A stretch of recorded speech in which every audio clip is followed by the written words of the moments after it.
Oh, you're fine. You need to have the computer.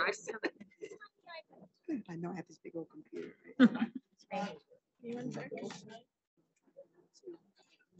Okay. All right, we're gonna call the meeting to order. Have a thing. Oh, and I want to make sure that I learned my lesson. Is this better? Okay, good. Good evening, everyone. I'm so happy to see more and more people coming live to the meetings. I will get right to it. So, pursuant to the Open Publics Meeting Act, public notice of this meeting has been given by the board secretary in the following manner. Posting written notice on the official bulletin board at the Voorhees Township Public Schools Administrative Building on July 6, 2022, sending written notice to the Courier Post on July 6, 2022, filing written notice with the clerk of Voorhees Township on July 6, 2022, and posting on the Voorhees Township website on July 6, 2022. Please rise for the Pledge of Allegiance. I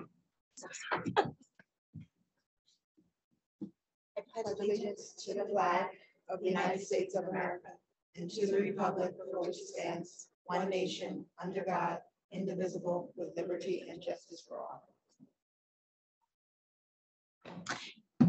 Ms. Haley, will you please call the roll? Mr. Bryce, Here. Mrs. Cosenza, Here. Ms. Ketover, Here. Dr. Levy, Here. Mr. Rosner, Here. Mrs. Rudder, Here. Mrs. Stupler, Here. Ms. Verdi, Here. Mrs. Watson. Here. Can I get a motion to approve the minutes of the February 22nd, 2023 meeting as shown on the attachment, both regular session and executive session? So moved. Second.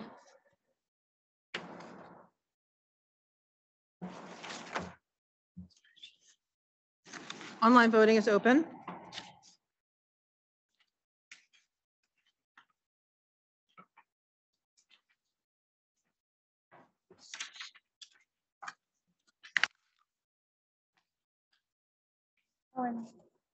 I voted yes, but I have to abstain on executive. On I executive. wasn't in executive Okay. session last. All right, hold on one second.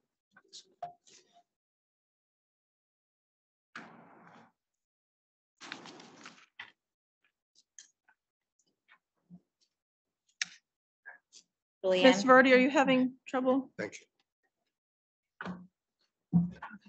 Okay, the motion carries. There's all yeses with an abstention from Mr. Rosner and also an abstention from Dr. Levy on the executive session.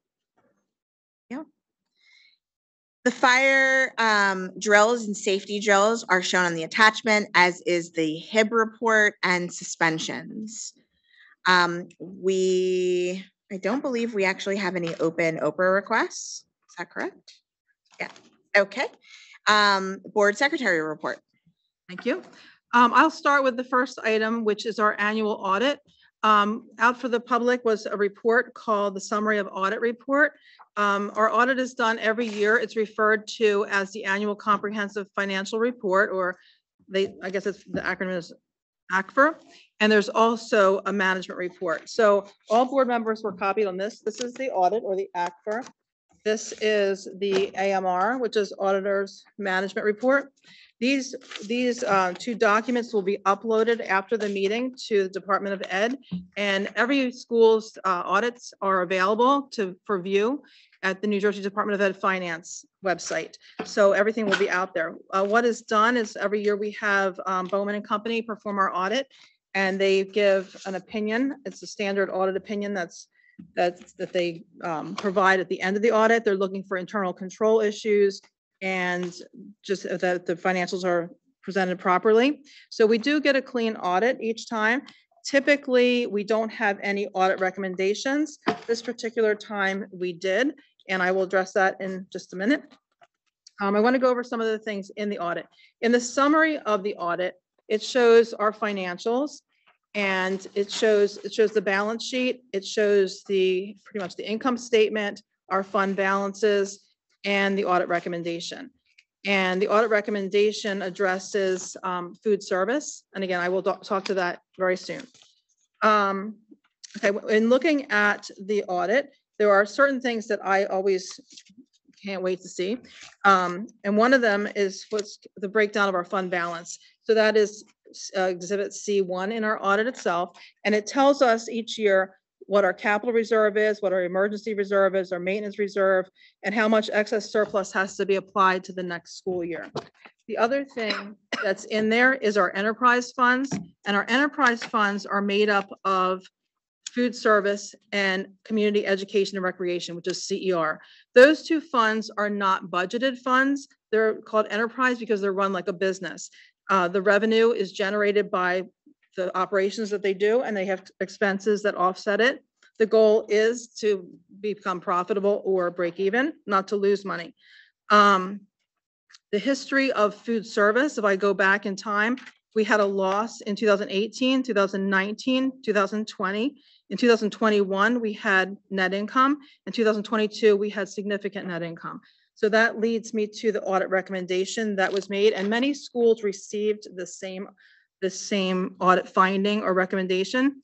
And it's because all breakfast and lunch were available for free to all students during that year, which is not the normal situation.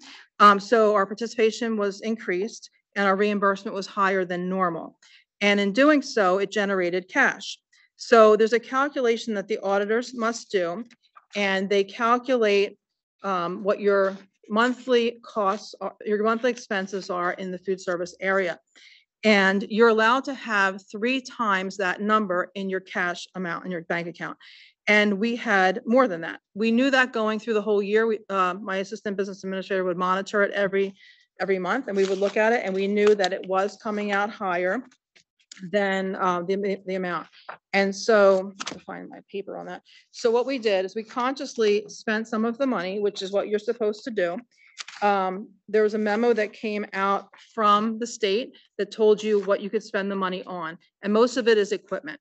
So we had excess cash, and we spent $261,583 on new equipment in our cafeterias.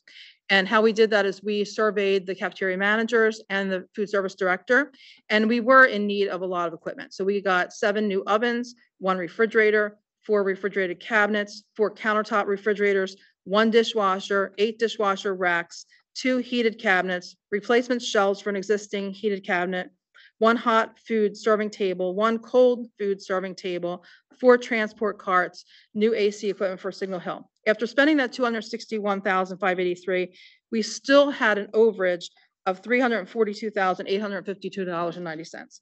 That's when I said, you know what, that's enough. We're not going to spend money that we don't need to spend. Because if you look at our past history, we did operate at a loss. So I would rather take the audit, I would rather receive that audit finding, have that money sitting in the fund to be available for the future. Because what has happened is now that the meals are not free again, the participation has decreased. So the participation is down, the reimbursements have changed, and we also increased the salaries because the minimum wage went up. So when the minimum wage went up to 14, or we knew it was going up to 14, we raised our salaries a little earlier to attract workers and to keep workers. So we went up to the $14 per hour, which made us also increase the people that were already here by an equivalent rate. So our salaries are higher, the food costs are higher, participation is down. So rather than spend money, so I didn't get an audit finding, I said, let's keep the money in our account and it will be there to offset these things. Now, in the meantime, we have received some additional funding for supply chain. So the state continues to be generous and we're thankful for that, but we do have an audit finding for this. And I had a copy of, maybe the board members received this publication, but this publication actually was from the spring of 22 that predicted that many schools would be in this situation. All right, so because of this, we have to also approve a corrective action plan. So the audit finding reads, the school district's food service fund net cash resources exceeded its 3 months average expenditures by $342,852.90. The recommendation is that the school district develop a plan to reduce the food service fund's net cash resources below its 3 months average expenditures. The implementation of this corrective action plan has already begun, and we have the school district will continue to monitor the excess calculation on a monthly basis, which we do. During the fiscal year 2021-22, the school district had already purchased the equipment that I mentioned, $261,583, in order to reduce the excess funds. The excess $342,852.90 will be used to offset increases in salaries due to minimum wage increases, as well as reduced revenue due to the decreased meal reimbursement and reduced participation once meals were no longer offered at no cost. Additional purchases will be considered as the need arises. So it's actually a good problem to have, even though we don't like to have audit findings. This is one that I don't mind receiving. So sorry about that. So both of those things, the audit that I went over, and also these findings we have to present here as part of the audit each year, getting it approved. And then we have a signed resolution that we send to the state with all the backup, and they will post it on the state website. So normally the audit is not this late. This is from June 22. Usually our audit starts in September, which it did. And in the past, like years ago, it would always be presented in November to be uploaded to the state in December. But over the past few years, the state had to calculate a pension calculation for municipalities and schools. And that has delayed the auditors in presenting the report. So last year, I think we presented it maybe in February. This year it's March. It's due to the state by March 31st. So it's odd that I'm talking about June of 22, when the next thing I want to talk about is our budget for 23, 24, and we're in 22, 23. So there's all these years floating around. So that's that topic. All right, the next topic. Oh, does anybody have any questions? Sorry. Board members? Thank you for all your work on that, Helen. Oh, thank you. I have to thank my staff too. I could not do it without the business office and Clark and Mark and Danielle. I have a good team. It keeps us out of trouble. Ms. Haley, could I ask, when the corrective action plan is implemented, are there continued requirements to report on that? And does the audit finding sort of stay on our record? Does it disappear? What are the consequences longer term? It does stay on our record. You should not have a repeat finding. So we Okay. really don't want this to surface next year. I know some people say they wish that the state would waive this one right now because it's kind of unique. Right. But at this point, I guess we have to work on spending it, which, you know, we want to spend it usefully. But we don't plan on getting another finding. Right. Yeah, you don't want to have a repeat finding. That's really Understood. the bottom Thank you. line. Mhm. And I can also share that every audit presentation that I've been to this year and most of last year had this finding. Yeah, So makes it has sense. absolutely nothing to do with the management of the fund or anything the district did. It's just this, when they waived when they were doing free and reduced for everybody during COVID, it just created this surplus. Yep. Thank you. Okay, the next topic is to present our tentative 23-24 budget, and that's for the year that starts July 1st, 2023. The process for that, which I had talked about in previous board meetings, is we present the budget to vote to submit to the county for its review. And item number 20.3, let me back up a second. The audit that I just went over, the vote on that is at 20.3 and 20.4. So there's a lot of things in finance that are not usually there. So those two items relate to the audit and the corrective action plan. And our exit conference with the auditor was just held on March 8th. All right, so the tentative budget is one motion in finance under 20.2. The Finance Committee and Buildings and Grounds Committee met on March 7th, 2023. And we went over a budget binder, and the next day the budget binder was delivered to all the other board members for their review. So they each have that. So I'm going to go over that to some degree. The budget binder is our internal document. We have a lot of backup in it that ties to the New Jersey Department of Ed budget software, and that's really what gets submitted to the state. But we have our own forms that we like to use as well. So one thing I wanted to highlight is state aid. Like every year, the state aid is issued 2 days after the governor's address. This year, we received $70,000 additional money. So that doesn't really sound like a lot, but we appreciate anything we get. So our state aid is $6,081,445. And what happens is there's a calculation that the state runs to figure out what your state aid should be. You don't always get funded the full amount, and any differential that they don't fund you, you might get a portion of it based on the shortfall. Or if you're calculated a higher number than you should get, they'll take away as well. So ours came out that we should get $70,000 more, which is a prorated amount because the real amount would have been $92,000. And then they allocate it to the first area of aid that you were short in, and that was special ed. So when we started the budget process, we used flat aid, so this did not throw us off too much. The other area of increased aid is our preschool expansion aid. That's tracked in our special revenue fund, which is where all the grants are. So if anybody is looking at their agenda and looks at 20.2, let me just turn to that. 20.2. The motion that you see under 20.2 is the motion that we will need to certify and send to the county with our budget and the backup documentation. So on that motion, it says that we'll be approving the budget for review and approval to the county. The total budget is $81,824,286, which is made up of the general fund of $75,062,072 and special revenue fund of $6,762,214. Special revenue, we don't have a lot of control over. That is our IDEA grant, our ESSER grants, our ESEA grants, local grants, any grants we apply for. It's really like we're an agency, let's say. We're getting the money and we're submitting an application and we're paying it. The general fund is really our operating budget. So that's the one that we have the most control over. You can see the next column is our local tax levy, and that's how much the levy will be. There has to be a balance between revenue and expenditures.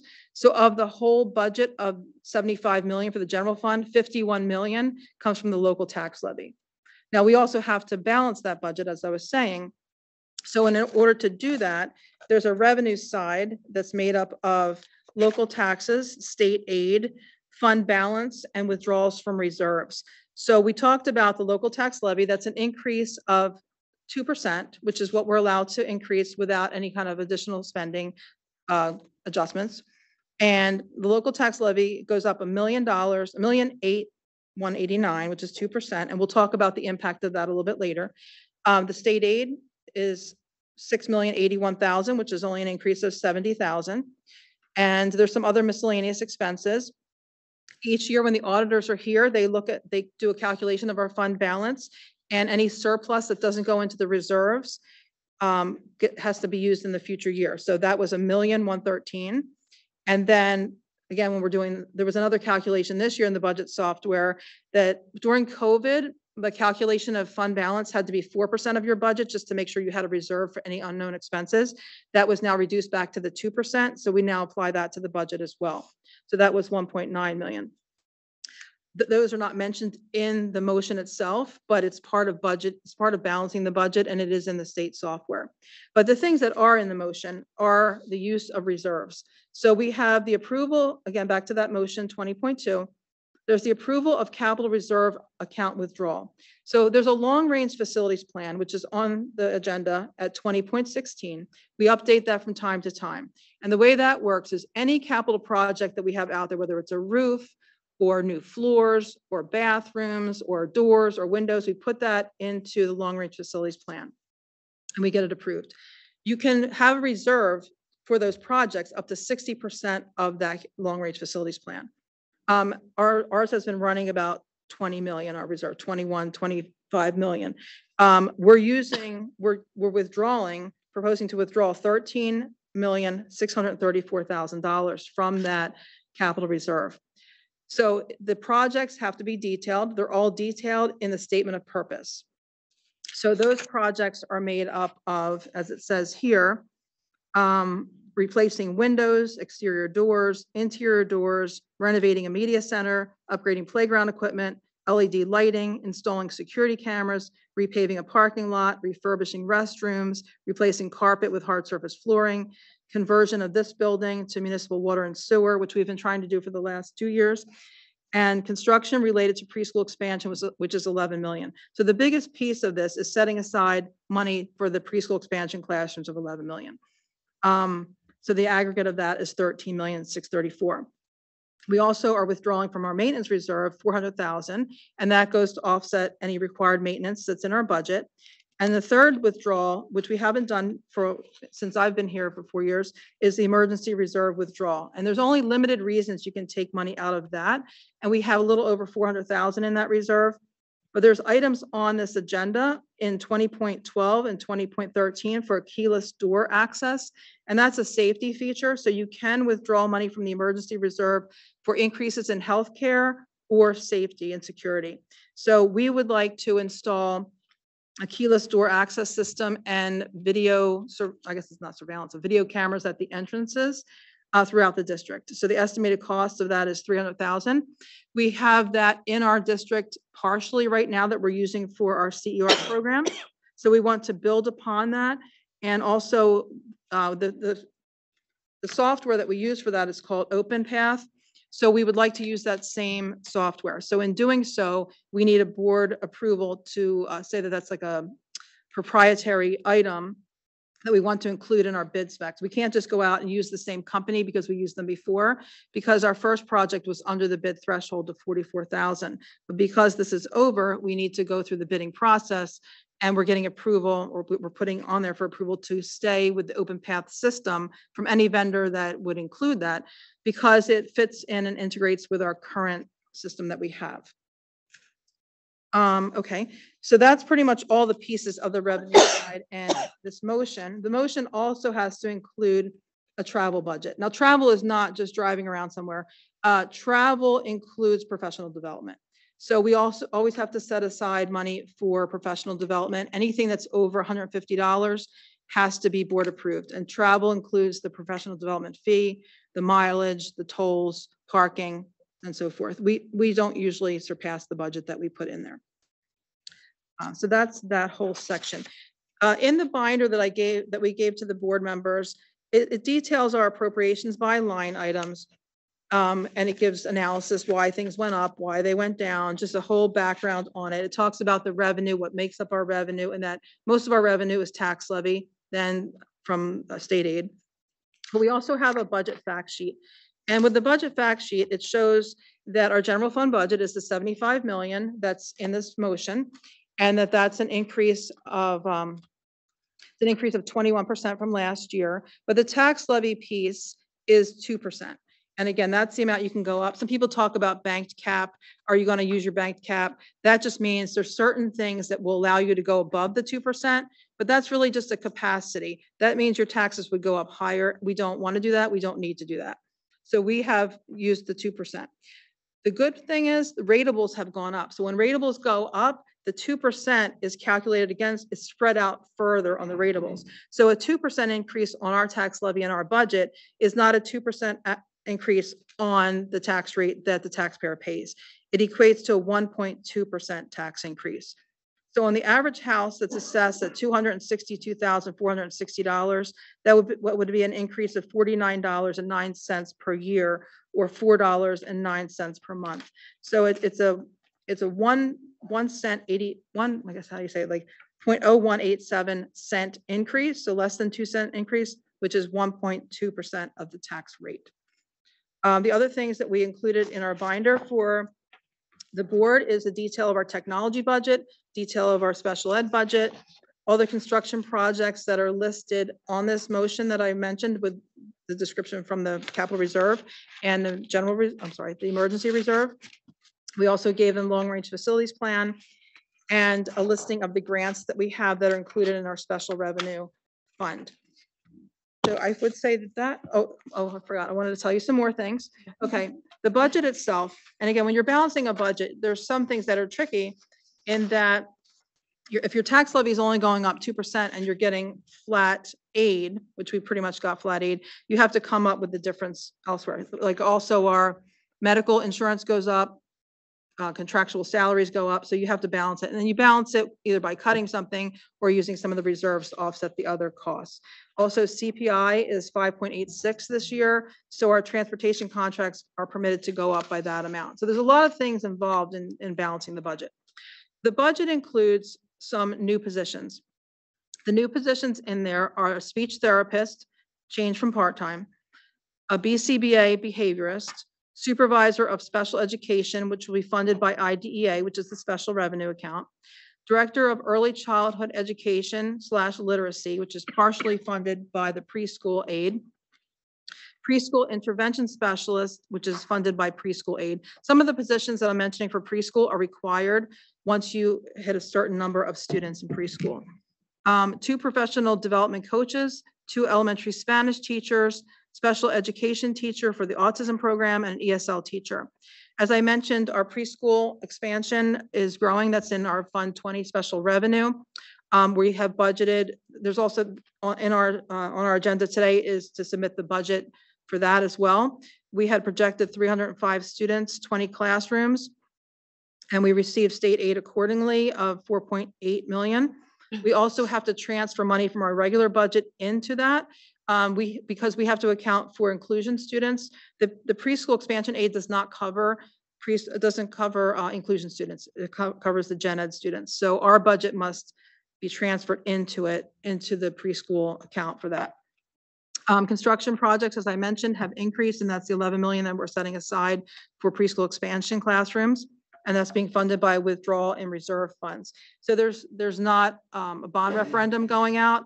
We have capital reserve money set aside, and we will be using that. So it's really great that our debt is paid off. We have no debt on the books, and we're able to use reserve money to fund the Crescent addition and to fund these classrooms.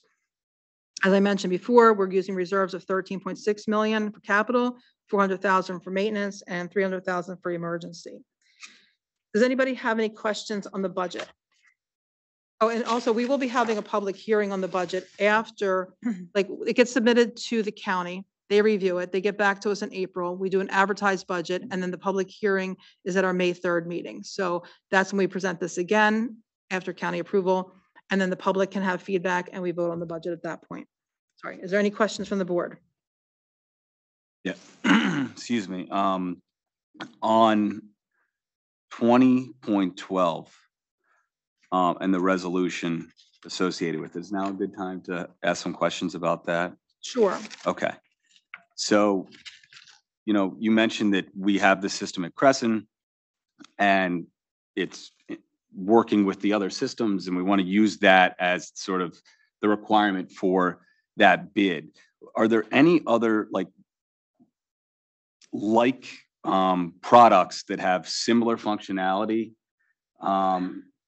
at different price points and that are as equally like interoperable with whatever systems we currently have?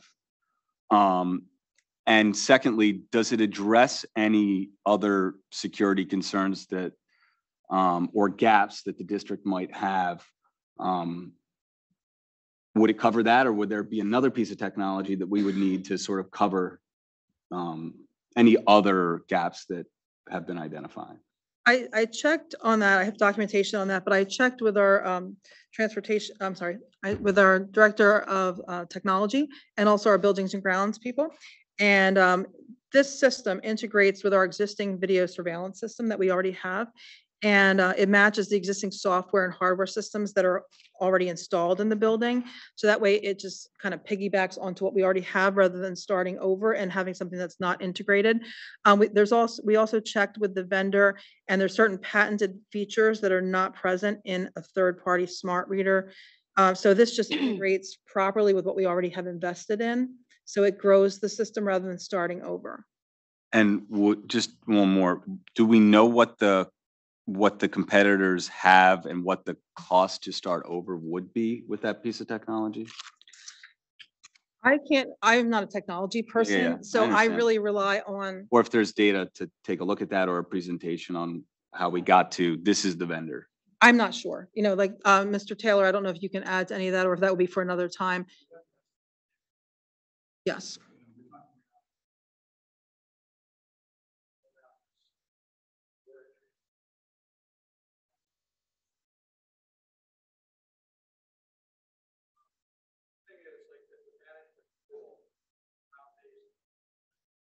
Start over again, then we're going to be back. In 2 systems. So Got it.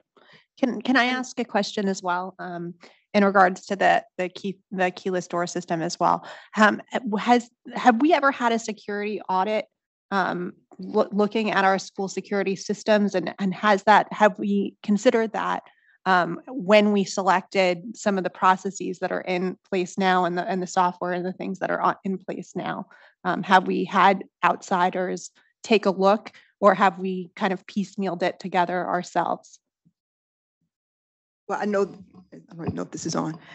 The Voorhees Police Department every year works, I know Dr. Young was, and Ms. Donnelly works also with the police department. They come every year and they look at our systems and they give us suggestions for our security plan. And we did involve the police department when we were looking at determining what type of system we can use for this keep up. So we do get expertise advice from our SROs and from the Voorhees Township Police Department. Great, thank And you. the other thing is, it's called Open Path, but Open Path is the item, not the Vendor. the vendor. Not the person that's Yeah. implementing it, Yeah. just the piece of software Right. technology. So we still have to go out to bid because the company that we had used doesn't have a state contract, doesn't have a co-op, like we can't buy from them because it's over the bid threshold, whereas the first round was not over the bid threshold, but this one, we're estimating at 300,000. So we have to go out to bid. Now, when you go out to bid, if you don't name the kind of product you want, you could have a whole different product and it could be inferior, or it could be like, maybe doesn't integrate into it. We want to make sure that we get something that will be seamless and move forward. So that's why we really wanted to name the product. And we looked at, for advice from Alicia and also from the architect to say, how do we do something like that? Because we don't want to get in trouble and put something in our bid that we're not allowed to do.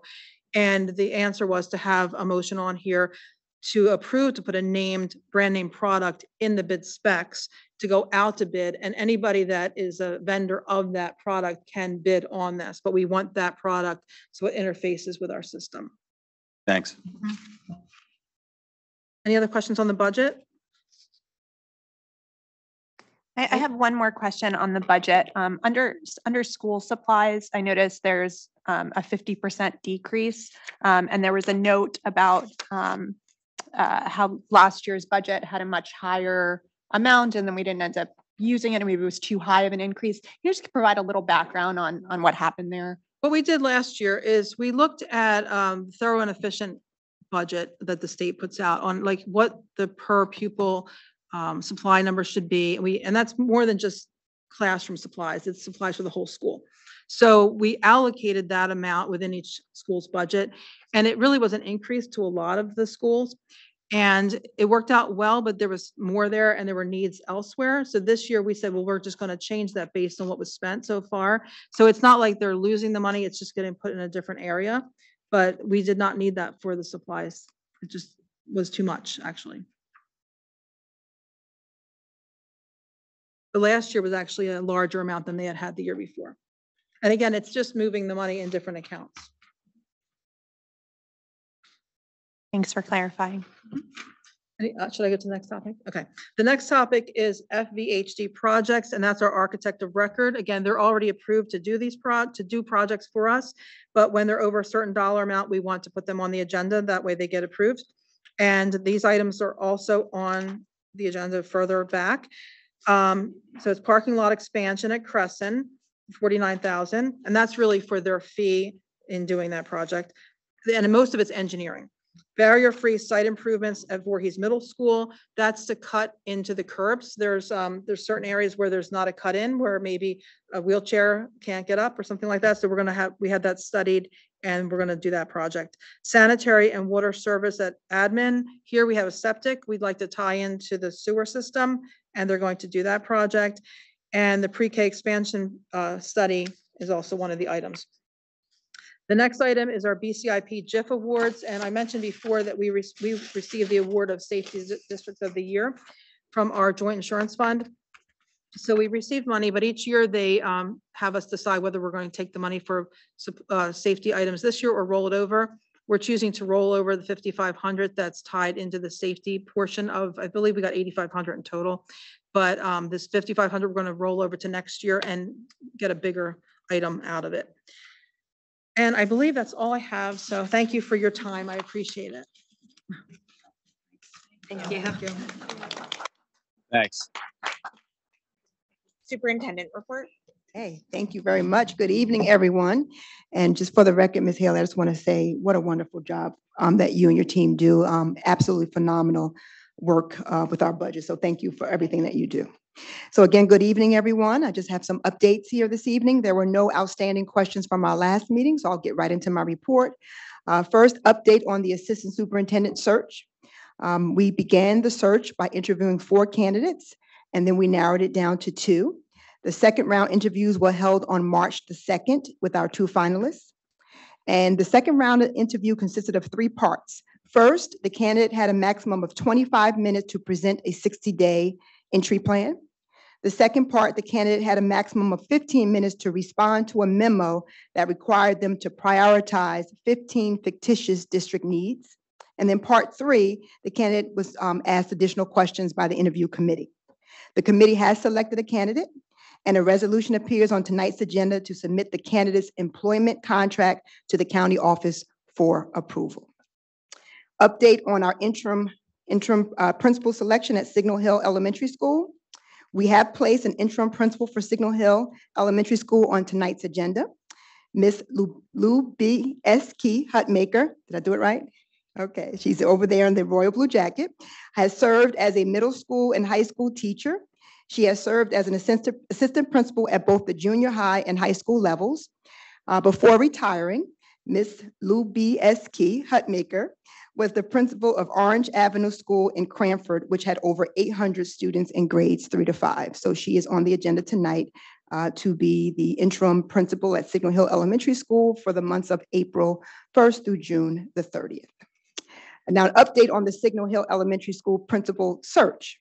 We have begun screening interviews. We have selected 10 candidates, and out of everyone who applied for the position, we chose any candidate who had met the criteria with administrative experience.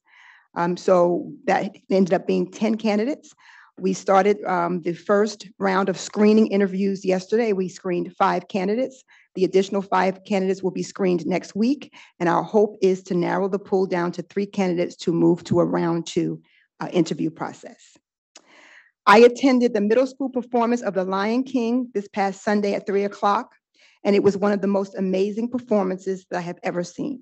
The costumes, the scenery, the choreography, the acting, all were absolutely phenomenal. I am so proud of the dedication and commitment displayed by our students and staff. Their hard work was evidenced as the performance was absolutely breathtaking. So congratulations to the director and the students. It was absolutely amazing. You would never believe that that was a middle school student. So I brought some 12 family members with me, and they were all we left, like they said, they thanked me for bringing them to a Broadway play. So it was wonderful. I'm proud to announce that our Osage student, one of the Osage students, I'm going to pronounce his name. His name is Trish Hobb Thigola. He competed in the National History B at Princeton University on March 11th, and he finished as the champion in the elementary division. Can we give him a round of applause? Because I think that's phenomenal. So we wish him luck as he moves forward. Dr. Alegria, our Director of Special Education, was a panelist at the statewide Special Education Parent Leadership Roundtable that was held today. And the title of the workshop was Family, Schools, and the Power of We. And that reflected the goal of building relationships between the school and the home. So we congratulate Dr. Alegria for being selected as a panelist and lending her expertise to this very worthwhile roundtable. On tonight's agenda, there's a resolution for the Jewel Lab litigation. So we approved to go into this litigation. It was no cost to the district. And basically, there was a law firm, France Law Group, located in California, that represented over 800 school districts across the county in this litigation. And according to the law group, the Food and Drug Administration found that the benefits of Jewel Lab's product as a smoking termination device were outweighed by the harm of addicting non-smokers. So specifically, the head of the FDA advised that Jewel was responsible for the youth vaping epidemic that we are seeing across the country.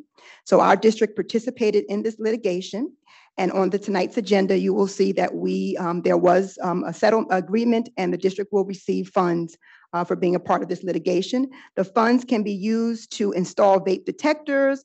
It can be used to finance our resource officers, to provide funding for psychologists who have backgrounds in addiction, educational programs, or reimburse the district for anything that we have previously spent on in regards to vaping. So I'm proud to say that we did enter, no cost to the district, and the resolution is on the agenda to accept the funds from this settlement. On February 21st at 7 o'clock, I have my virtual fourth grade listen and learn. This is my favorite meetings in this district to meet with the students. So I met with two fourth grade students from every elementary school. And many of their suggestions that they had were the same as the group that I had met with previously for marking period 2.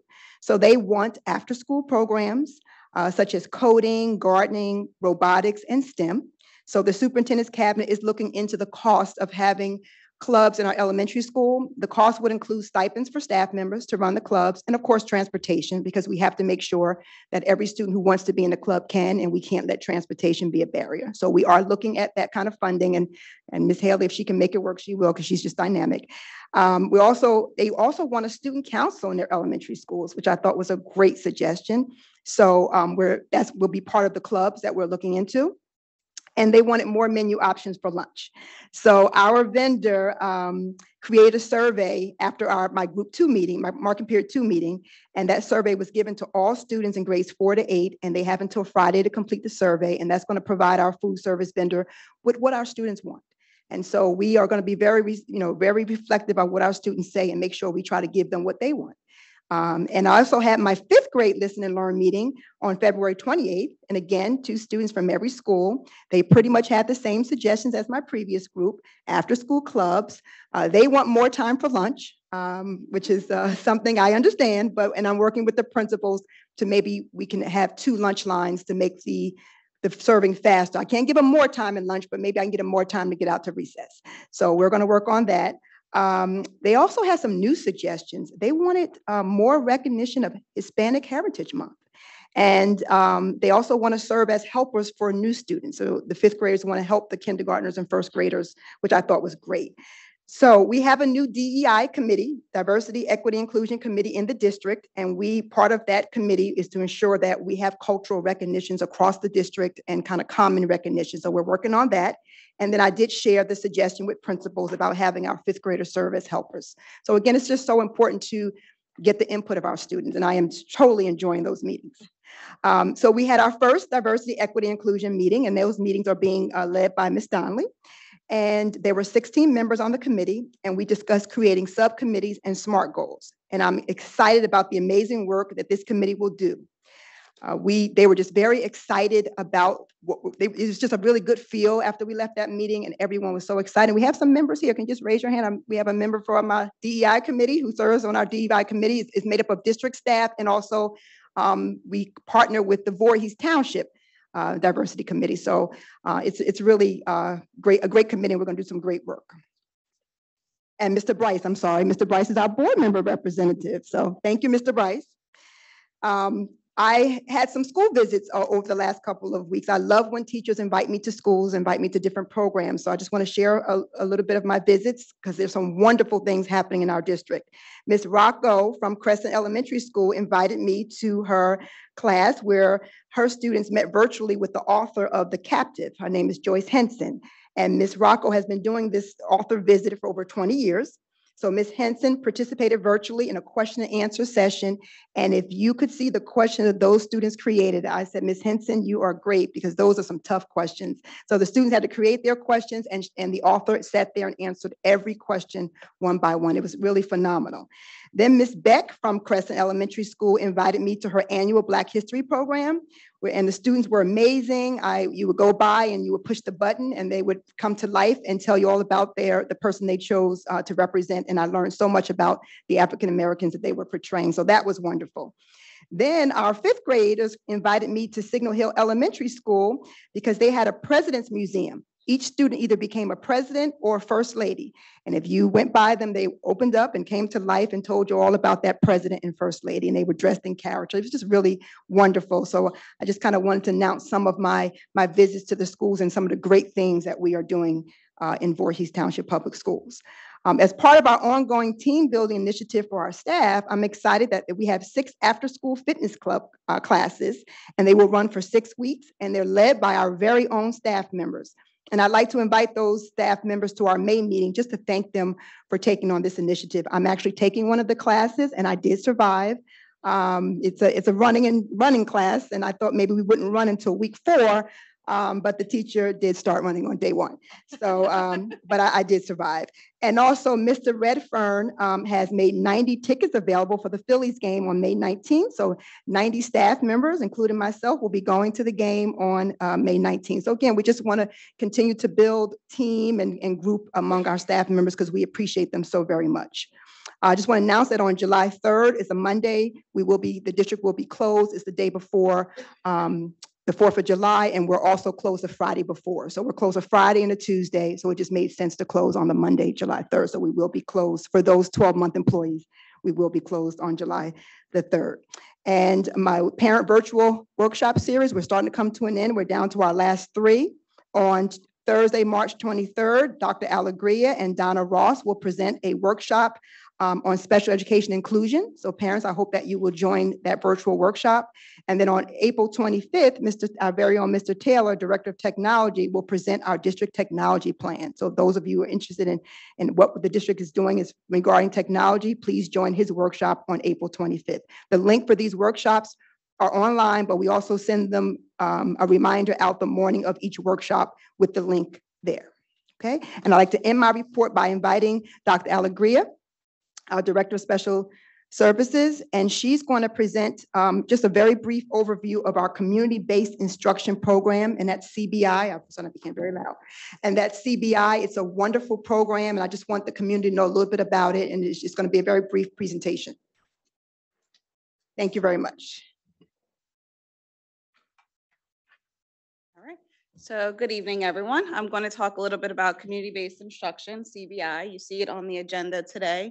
Under field trips, and you've seen it on the agenda before for special education. So I just want to give a little bit of background around community-based instruction, what it is and what it looks like.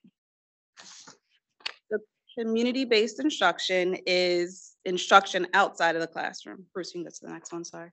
It's instruction outside of the classroom. So this is really focusing on IEP goals. It's really focusing on students being able to generalize the skills that they're working on within the classroom out in the community. So we'll talk about what some of those trips looks like.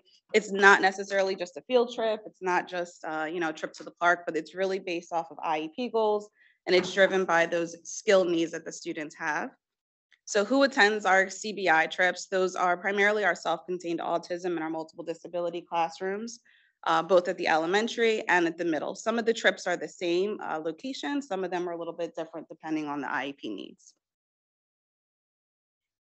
So what are some of those skills? Activities of daily living certainly is one of the main skills that our students are learning. Communication, when we're going out into the community, having students request certain items when they're going to a restaurant, requesting what they want. If they're going to, say, ShopRite, they're able to go through an aisle, get something that they're looking for, being able to identify some of those needs that they have. Again, self-help as well. Mobility, being able to just maneuver, traveling through, leaving one location, going to another location. Once we start to look at the middle school, we're looking at supporting them with individualized transportation needs, such as getting on public transportation, looking at Uber, Lyft, certain things like that we want to make sure our students are exposed on just to build their independence. Social skills, sitting and interacting appropriately, behavior, sitting and interacting with each other, and also financial literacy. Our students work on, exchanging money, especially when it comes to the middle school. So if they're going out to a restaurant or they're going to ShopRite, being able to make that transaction is something that we want to make sure students are able to do. While we practice those skills in the classroom, it's much better for them to be able to really internalize those skills once they're out in the community. And so, that's really why community-based instruction is such an integral part of our self-contained programs. In your packet and up on the board, you see just pictures, and those are some of the pictures of some of our trips. Our most recent trip was to Passarella's Pizza. So the students were making their own pizza that attended that trip. So you see it's kind of just their interactions in terms of that. Other trips that we've gone on this year are ShopRite for our students, and then also the Pop Shop, which you'll see on the agenda for tonight. Students are able to receive a menu ahead of time for the Pop Shop, and they're able to identify what they want out of that menu. So some of our students who use augmentative and assistive technology are using their devices to identify what they would like to have at the restaurant. And then at the restaurant, they're practicing on the place setting, and then also interacting and socializing together. Thank you, Bruce. So that's a very quick overview of community-based instruction, but really just wanted to make sure you all have an understanding of the importance of taking our students outside of the classroom, bringing them into the community. To get our students out into the community, it is a huge feat, as many of you can imagine, starting with the teachers who are planning the trips, the principals who sign off, Dr. Hackett who signs off, and then finally the board who signs off on those approvals for our travel. We have one case manager who oversees our elementary autism programs. That is Donna Ross. She does a great job with helping to coordinate, and we really try to make sure that prior to a trip coming to the board for approval, it is aligned to IEP goals. Our speech therapist who supports our autism program, Ms. Erin Toy, works very hard with our students in their PECS books, different communication that they use, and their different devices, and just making sure that our students have a way to communicate outside of the walls of the classroom. And then our occupational therapist, Ms. Ware, who is housed at Signal Hill, works very closely with our students, and even they go on the trip as well, just to make sure that they're still providing occupational therapy, speech therapy in the moment at these different trip locations. And then again, I just listed some of the teachers and behavior associates who really support, and instructional associates as well, who really support our students in the community. You know, some of our students have different challenges when they go in the community, so it does take a whole village to kind of get out there and make sure our students are as supported as possible. So I wanted to make sure that they were acknowledged as well. And one more slide.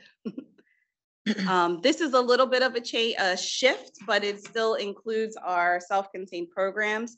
On June 3rd, which is a Saturday, we will be having a buddy day. That really is for our self-contained students who buddy with our general education classroom. And so we have a really good buddy program in place, which we'll definitely talk about later on at an upcoming board meeting. But this is just a save the date in case you're available. It's from 10 to 12 at Voorhees Middle School. It'll be, you know, just all kinds of different activities, different obstacle courses that the children will do.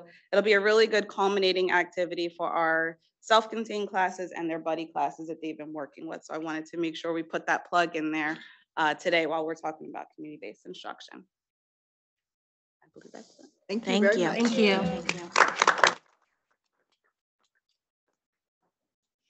Okay, before we go to the committee reports, I had a couple of comments that I wanted to make. So first and foremost, thank you so much, Dr. Alegria. This is a wonderful program. I personally also love the buddy program. My children love the buddy program. I think it's such an important way for our students to learn about diversity, inclusion, patience, tolerance, all of the things that we need much more of, including kindness. So I really appreciate that we have these wonderful programs in our school that teach our children how to be better humans. Two, obviously upon board approval, I want to welcome Miss Lubieski Hutmacher to our school district and to our meeting. So thank you so much for attending. I too attended the Lion King production. One, I want to say we have a board member's child who was in the performance and was exceptional. So congratulations to Caitlin Ketover. And I too, I was mesmerized. My children were so excited. It was just as good as going to a play in Philadelphia or New York. Everyone should be so immensely proud. And I'm never not amazed by the double negative, by all of the plays that we put on year after year. They just get better and better and better. So congratulations to everyone, because it is a huge undertaking. So I can't say it enough. I also want to thank all of the schools for the Wax Museum. I think it's the coolest program. I got to see the Signal Hill 4th grade do the presidents and the first ladies. All of the children were so poised. It's really nerve-wracking to have a million parents walking through the hallways and coming up to you and asking you lots of questions, but they were exceptional. So thank you to all of our 4th grade teachers. And I know all of the other elementary schools did a program like that. I know we had some for Black History Month. So thank you, thank you, thank you. It's a wonderful way to kind of integrate a different type of learning. Again, thank you to Ms. Haley and her team for fantastic budget. For those of us that are not numbers friendly, you make it so easy for us to understand. Two last points. Most of the schools put on book fairs. They were fantastic. All of the kids got to go and shop. And I want to thank all of the PFAs that helped make that possible. And all of the parent volunteers, because that was, it wouldn't go off as seamlessly as it did without all of the members of the community that volunteered their time. And lastly, but not least, I want to mention Signal Hills PFA. They are putting together some celebration activities to honor Principal Stallings. So please look out for all different ways in which your children and parents can participate in those celebrations. And that is it. So, policy report. Mrs. Verdi, can you please provide that? Absolutely. So the policy committee met earlier this evening. We reviewed several policies and regulations. So we looked for first read, we looked at P8462 as well as R7441. So we reviewed those under first read, and they'll be on a future agenda for second read. We also reviewed under second read PNR 9130. This was the policy and regulation that was pulled off of the agenda last meeting for some further revisions. So those were made. We reviewed those again, and they are on the agenda for board vote later this evening. We also looked at P0164 and P8600. Also on second read and up for a vote later this evening. And lastly, we reviewed some conflict of interest disclosures, a disclosure document that the committee is working on and will be implemented in the future as well. Thank you. Mrs. Cosenza, could you provide a personnel committee update? Yes, at tonight's personnel committee meeting, we had discussed the guidelines for the 2023 through 2024 school year for IAs, which are instructional associates for full and part-time position, as well as the need for IAs in the preschool setting. We also discussed the guidelines for the 23-24 school year for RBTs, which are registered behavioral therapists, and what those needs are.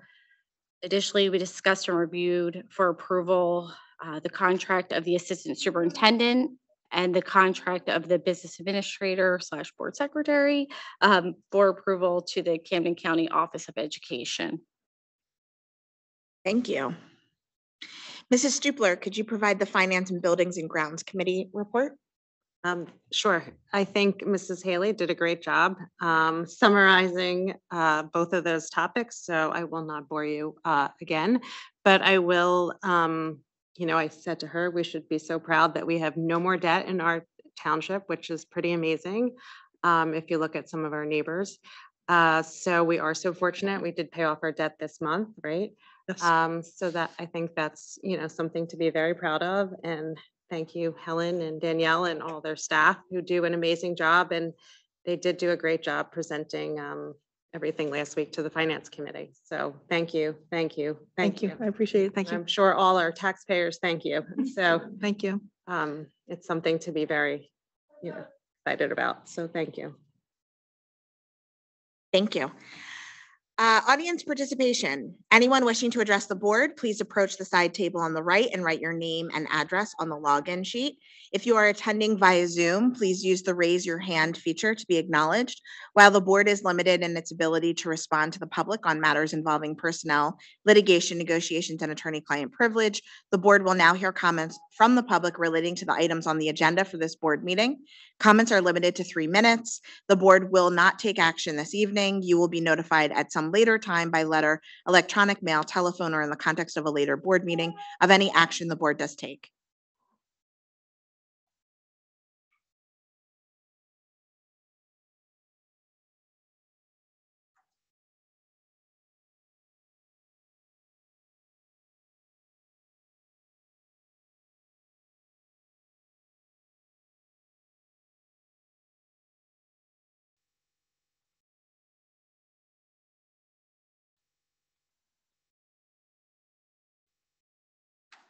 Hi. My name is Crystal Munyon. My son is a kindergartner at E.T. Hamilton, and I wanted to share a little bit about an experience that we've been having this year with him. Over the summertime, he was evaluated and diagnosed with a specific learning disability. At the time, Hamilton did not have a resource room for kindergartners, so we decided to keep him in a standard classroom and see how he progressed. The continuity of starting and staying in one school after the experience he had had during COVID was really important to us. He was placed with Ms. Kane, who is a certified special education teacher and has a background working with children who have IEPs and 504s. Within the first 6 weeks of school, it was apparent that while he was learning and progressing, it was not at the rate that the rest of the students were. There was concern about how he would struggle as the curriculum became more rigorous. He was placed in BSIP with Ms. Courtney and referred to RTI. Shortly afterwards, we had our first RTI meeting. I met with Mr. Myers, Mr. Koch, several other special and general education teachers, as well as Ms. Courtney and Ms. Kane. The amount of compassion that each one of these teachers and staff members showed toward me and my son has had an incredible impact on me. See, my son loves school. He loves his teachers. He loves his friends. He's kind, hardworking. He has a calm demeanor. He has a great sense of humor. He makes friends with everyone he meets, and he tries diligently to do his best every day. These teachers saw all of those traits in him. We talked about wanting to help him finish the year with a love of learning, a comfortability in his school environment, and his joy remaining intact. When we left the meeting, Mr. Koch was going to speak with Dr. Alegria about options, but I assumed we would likely stay the course of BSIP 3 days a week, a private tutor in the home 2 days a week, and as much individual support in the classroom as was feasible. I knew there was no resource room for kindergarten, which is what was truly needed in light of his learning disabilities, and that we would likely have to wait until the spring to reassess for next year. Despite what seemed like a less than perfect solution, I knew my son was in great hands and that we would all work together to do the best we could while balancing his social, emotional, and educational needs. Within a couple of weeks, I received a call from Mr. Koch. He, Dr. Alegria, Mr. Moskowitz, Mr. Myers, Ms. Kane, Ms. Courtney, Ms. Kay, and Ms. Gillespie had all worked together to provide my son with all of the resources he needed. They organized a resource room and provided him with an IEP that met his needs. Every single one of these people, and I'm sure so many behind the scenes that are still unknown to me, staff members, went above and beyond to reschedule, reorganize, coordinate, and implement this IEP 3.5 months into the school year. Each one has shown complete joy and kindness throughout this process.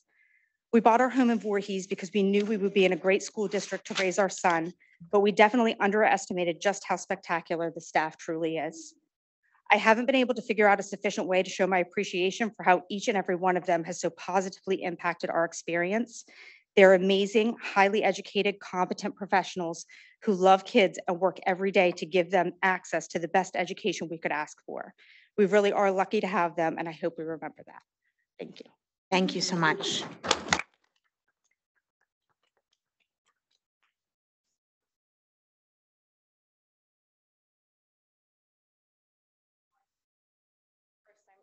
Board of Education meeting, so I don't know the protocols.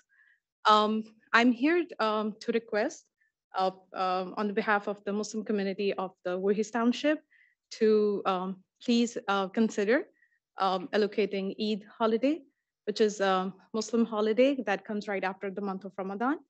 And we have a large number of Muslim community in the Voorhees right now.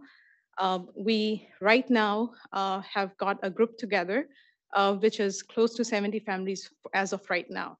The month of Ramadan is very important. Some schools and the teachers may not know the protocols or the fasting and the rituals that the Muslim students go through during this month. So our request to the board is to please, one, guide us on how we can work on this together. And also, please consider our request. I do not know how to present or what is needed, but inshallah, I can come in and if there's anything needed like that, we can do. Hello, thank you. Well, you did an excellent job for your first time at a board meeting. So just please make sure I have your name and your phone number, and I will definitely contact you, and I'll explain the process.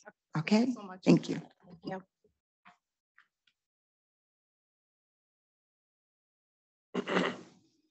Okay, I'm going to move right along. Any comments from our board members?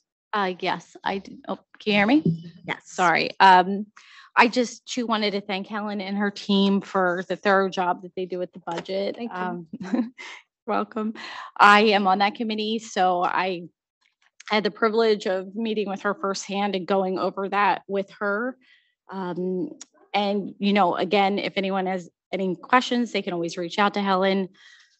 She's very good at explaining it. I know it's a lot of information and it's really hard to understand. So, but her team did an excellent job with that. I also wanted to thank Helen and her team for just the constant updates with the schools. I have been in some other schools recently, and I do see a lot of decay, chipped walls, things that really catch my eye. And every time I see that, it makes me very grateful to be a parent in this school district. I wanted to also congratulate the kids, the staff, and the parents, everyone that was involved in the production of The Lion King. I was able to attend that on Friday night.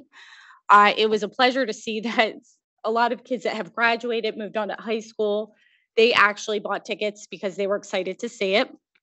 They always do a professional job, and you can tell all of the work that goes into that production, or in all of the productions. What I was most happy to see on the back end of COVID were all of the happy, smiling faces, and that there was a place for everyone. My husband said to me, "Gosh, there's really a lot of kids on that stage." And I said, "Dom, I am telling you, if you want to be in the show, there is a place for you, whether it's a stage crew or there's another spot." But I actually had to suck back the tears a couple times, just thinking to myself, it's so wonderful to see all of these kids be able to participate in this show and be included. And lastly, I'm with the kids for extended lunch, for a little bit of a longer lunch if we could squeeze that out. And I do love the idea of having an elementary school student council. I think that's a great idea. That's it. Any other board comments? Yeah, I'd like to just echo what everyone's saying about the Lion King. We went Sunday, saw Dr. Hackett. I saw some of my other colleagues here, and we took both of our kids, and all morning my son was just going on and on. When are we going? When are we going? When are we going? When are we going? And he wants to be in the play one day, so hopefully that happens. And it really was a great performance. The set, the costumes, and just the inclusion of like all the different sort of animals coming down up and down the aisles. There really was a spot for everyone. And it was great. I'm looking forward to next year, whatever it is. Thanks. I'll echo the show, but I can't say too much because my kid was in it. It really was outstanding, though. Dr. Hackett, I love that you're hearing directly from the students. I think it's a phenomenal way to engage and understand what they're interested in. I'm really excited that the kids are talking about after-school programming. I think it's really important. I think there are likely staff and teachers in our community who'd be willing to use their expertise and provide those kinds of guidance and clubs for the kids after school.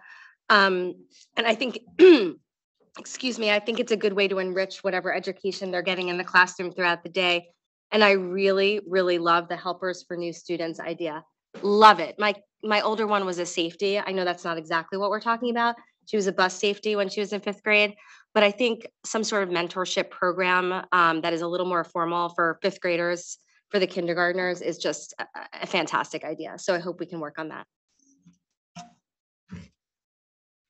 Dr. Hackett, I wanted to thank you for doing the Listen and Learn with the children. I have a 4th grader, and she was very excited to express her lunch wants. So she loved filling that survey out, and I just think it's great that you're giving them a voice and showing them that they should be heard in their school. I also wanted to thank Dr. Alegria as somebody who works in special education. I know community-based instruction is a huge undertaking sometimes. I also know it does not happen in every district. And I just want to thank you for your efforts because it is so important. And lastly, Crystal, thank you for sharing your experience because we often hear the negative and we don't always hear the positive. So thank you very much for sharing your thoughts and your feelings. And The Lion King was wonderful. Okay. I'll just reiterate just a couple of things. I was also really excited to hear about the after-school clubs and the interest in that. That's really exciting to hear, and exciting to hear that that the school district is looking into how to implement that, and listening to students and having them have an active voice in their education, I think is so important. I also was really grateful to Dr. Alegria for providing this presentation about community-based instruction. It's not something I was very familiar with before, so I appreciate the opportunity to learn, and so grateful that our students have these opportunities here. So thank you, and thank you to all of the staff who made it possible. Moving on to transportation. Can I get a motion to approve all of the items under transportation? So moved. Second.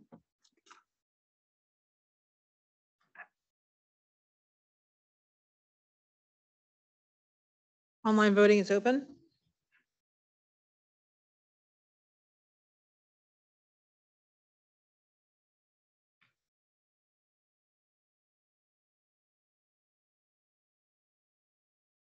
Motion unanimously passes.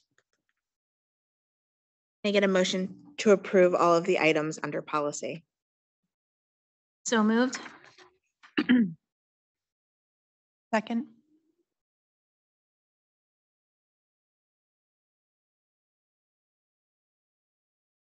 Online voting is open.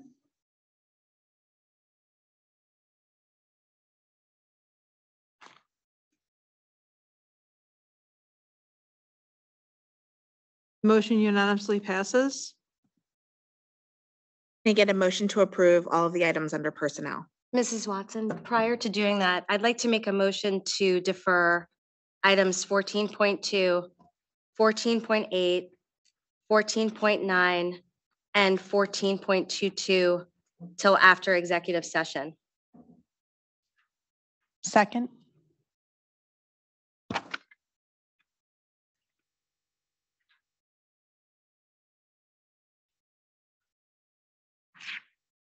Should I call the roll? Okay, I'm going to manually call the roll for that. Mr. Bryce?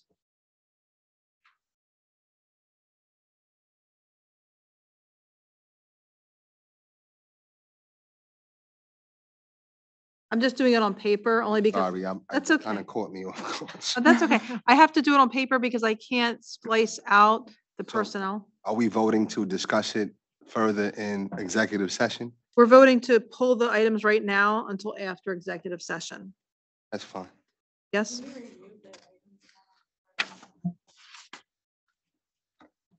It was 14.2, which is the Assistant Superintendent for Curriculum and Instruction.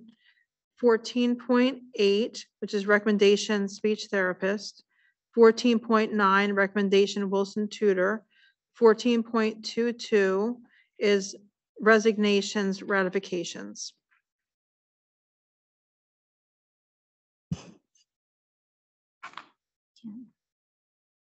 Yes. Okay, so I'll call the roll. Okay, sorry. I'll start over, please. Mr. Bryce, Yes. Mrs. Cosenza, Yes. Ms. Cadover, Yes. Dr. Levy, I don't want to be disagreeable, but we can't talk about at least one of these in executive session. Is that not correct, given Rice? There may very well be limitations. I mean, we can see what questions are in executive session. If we can't answer them, we can't answer them. Okay, in that case, yes. Mr. Rosner, Yes. Mrs. Rudder, Yes. Mrs. Stupler, Clarify, we're voting on table.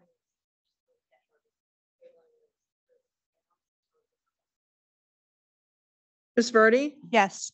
Mrs. Watson. Yes.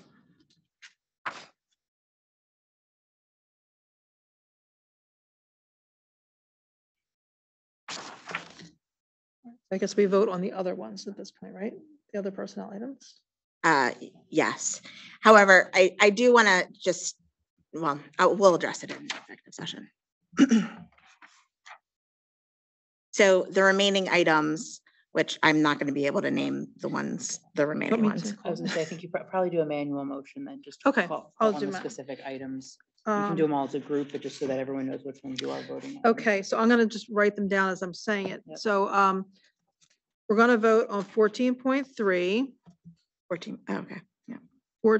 14 point, I'll read them out. 14.3 is business administrator contract. 14.4 interim I principal. don't think you have to read them. Don't, Yeah. okay. 14.5, 14.6, 14.7, 14.10 through 14.21. And then 14.23. Yep. We need a motion. So moved. Second. Okay. I'm sorry, who seconded it? That was Kelly. Thank you. Voting is open for those items.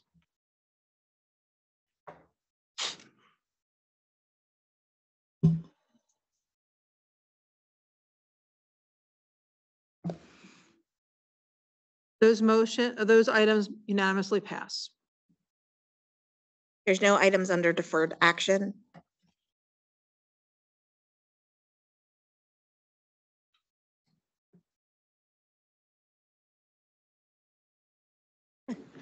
I'm sorry, before we move forward, I'd like to invite Mrs. Lubieski Hutmaker up to provide a couple of words.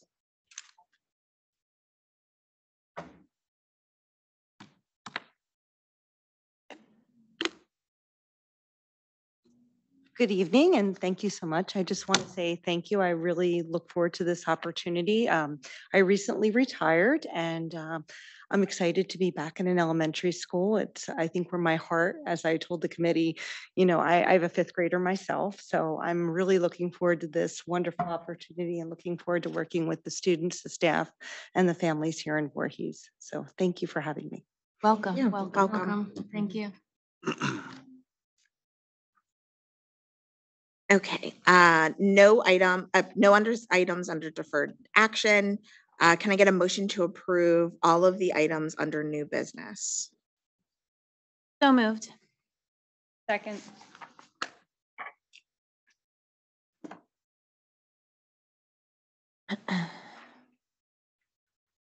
Voting is open.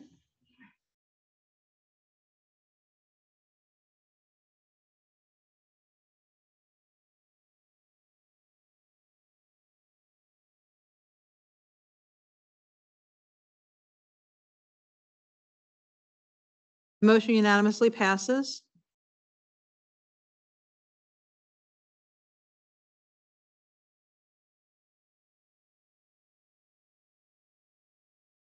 The next public meeting will be May 3rd, 2023 at 7 p.m. for the 2023-2024 public budget hearing and district reorganization meeting, and it will be here at the administration building. Okay, audience participation. Anyone wishing to address the board, please approach the side table on the right and write your name and address on the login sheet. If you are attending via Zoom, please use the raise your hand feature to be acknowledged. While the board is limited in its ability to respond to the public on matters involving personnel litigation, negotiations, and attorney-client privilege, the board will now hear comments from the public. Comments are limited to 3 minutes. The board will not take action this evening. You will be notified at some later time by letter, electronic mail, telephone, or in the context of a later board meeting of any action the board does take.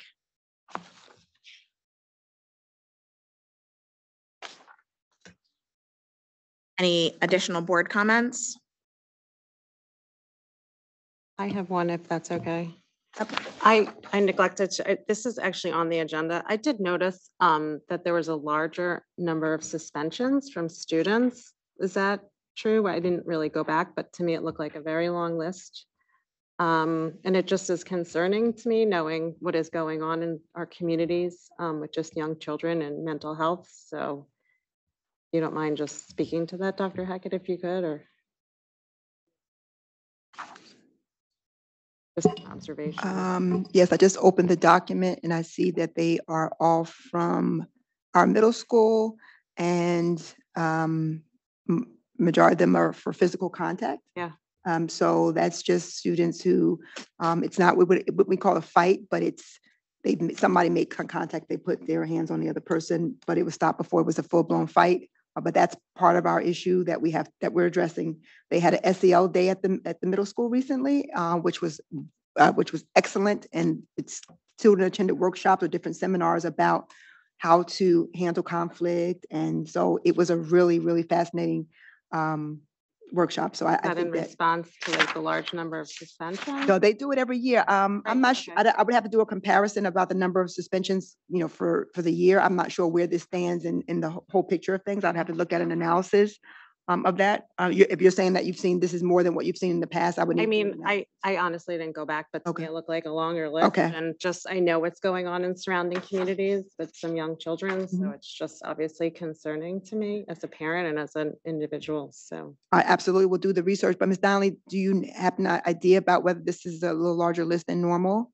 Would you know that? Okay, I'll do some research on it and get back to okay, you. I'm just curious. Thank you so much. Certainly. Is it possible to also get data on suspensions disaggregated by demographic background as well, just so that so that board members have that data and we understand what's going on and ensure there's no disparate impact for specific communities?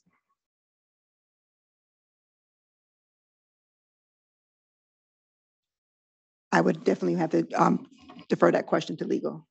We'll take a look at that. Why don't we talk about that?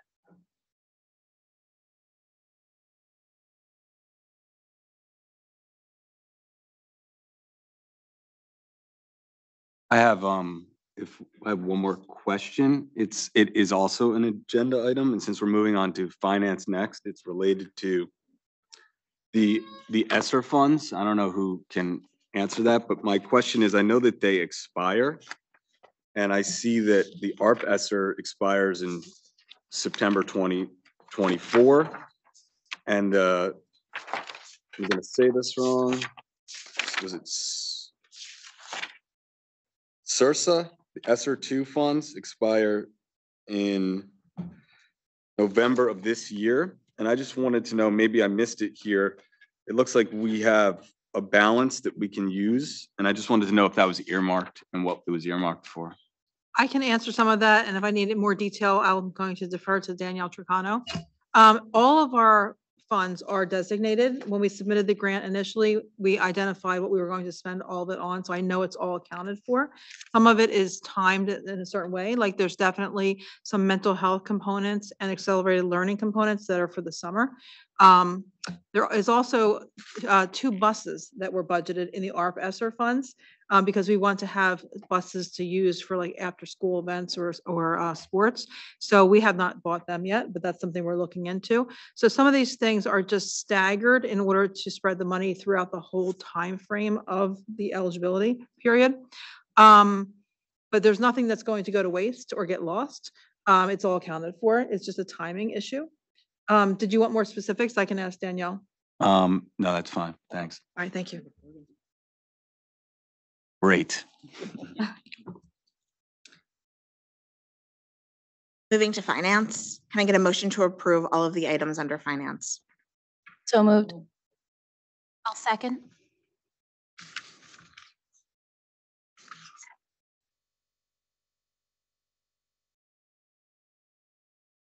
Online voting is open.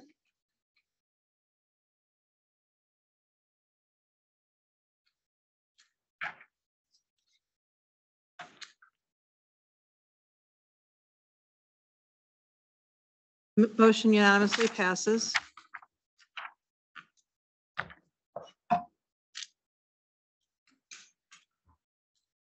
Executive session, whereas the Open Publics Meeting Act authorizes the Board of Education to meet in executive session under certain circumstances. The Open Publics Meeting Act requires the board to adopt a resolution at a public meeting to go into private session. That now therefore be it resolved by the Voorhees Township Board of Education that it is necessary to meet in the executive session to discuss certain items involving matters involving the purchase of real property and or the investment of public funds, matters involving personnel issues, including but not limited to the employment, appointment, termination of employment, terms of condition of employment, evaluation of performance, promotion, or discipline of any public officer or employee.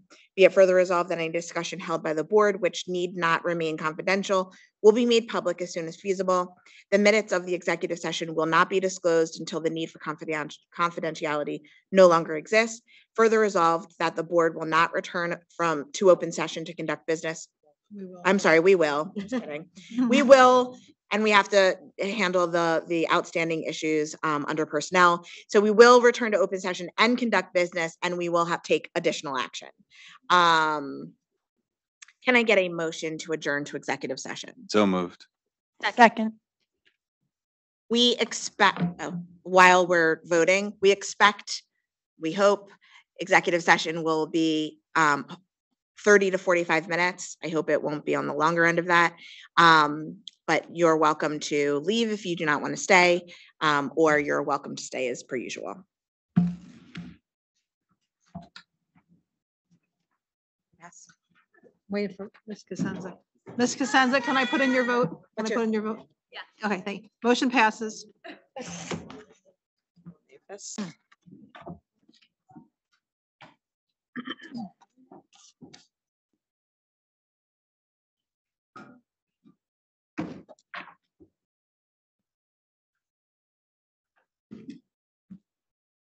Can I get a motion to return from executive session?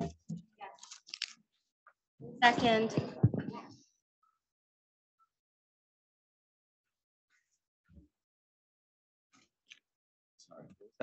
Motion to return. It's been first and seconded. Okay, voting is open. The voting's open. Let's go.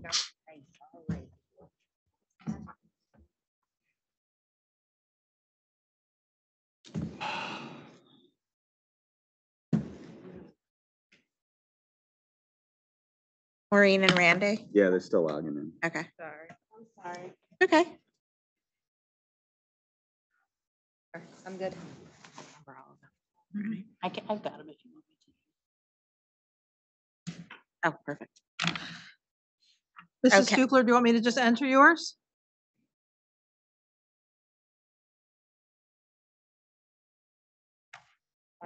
That's okay. Sorry. Okay, a motion passes unanimously. Okay, can I get a motion to approve items under personnel, items 14.2, 14.8, 14.9, and 14.22? So moved. I'll second. It was Cosenza. Right, okay. Correct. Mr. Bryce, Yes. Mrs. Cosenza, Yes. Ms. Ketover, Yes. Dr. Levy, Yes. Mr. Rosner, Yes. Mrs. Rudder, Yes. Mrs. Stupler, Yes.